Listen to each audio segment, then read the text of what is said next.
Okay, we are now installed. This is the Ampere Time 200 amp hour. Like I said, I wanted the different chemistry, but they're still not in. I still can't get those batteries, and this one has shipped and has arrived.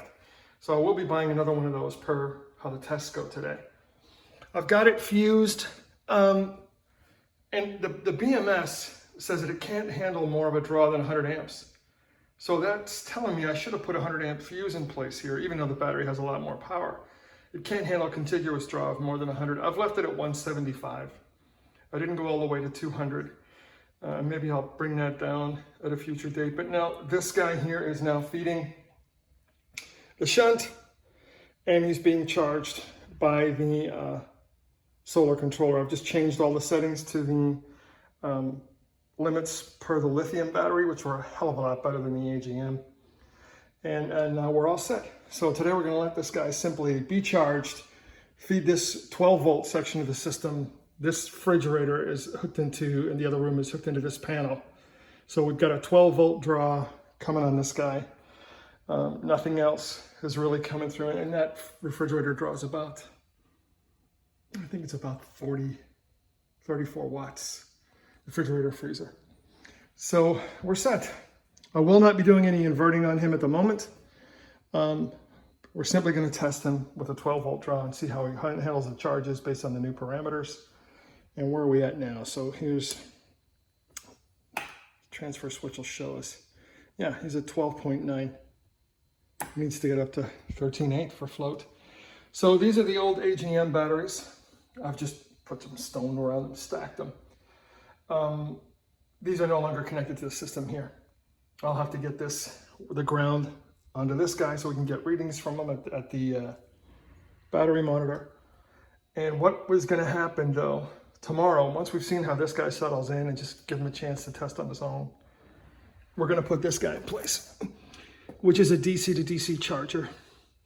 Orion, I like Victron. And we're going to have him mounted on the board right here. And what will happen is, as the solar controller goes into float, where this battery is full, we'll take the additional voltage and be running it off and charging these guys because they're no longer hooked up to the solar panel. This is the connection to the solar array going out through the wall, and it is only feeding this battery. So we're going to have this guy, just to keep it clean, drawing from the lithium battery and then feeding these two AGMs over here with overflow. And once we see how that's all working, I will take all the 12 volt loads off of this panel and have them going directly to this battery. And he'll have his own backup solar charge controller as well, a little bit down the road. I already have the panel, I just don't have a way to feed this array wires into the house.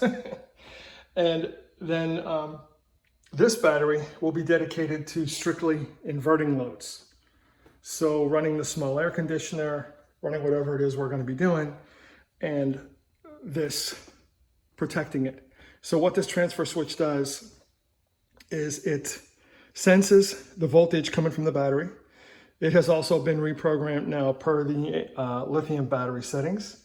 And if it sees that the lithium battery has dropped below a safety level, it will then stop taking power from the inverter and feeding the outlet, cut that off, and then start drawing power from the house if it's available to feed the outlet. And this is amazing. This works in seconds. I'll have a video for this that you guys can see. And it's just a remarkable little device. And it's not a grid tie, so there's no inspections needed. It's just, it's wonderful. And we're gonna see what we can get out of this guy. Remember, I had got the Victron on order, then I couldn't get the 4.0 cables, and just started running into all kinds of backlog situations, and I don't have any patience, which is why we're now running this battery instead of the batteries I wanted. But it should do well. And here we go. Keep you posted.